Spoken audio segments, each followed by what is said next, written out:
আসসালামু আলাইকুম।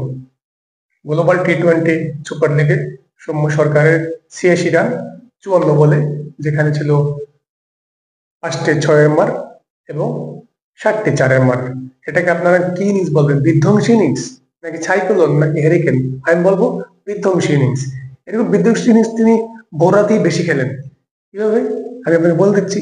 সে নেলসনে নিউজিল্যান্ডের বিপক্ষে 169 রান যখন তিনি করেছিলেন, তখন বাংলাদেশ সময় ছিল সকাল ৪টে ৫টা বাজে ইনিংসটি খেলেছেন।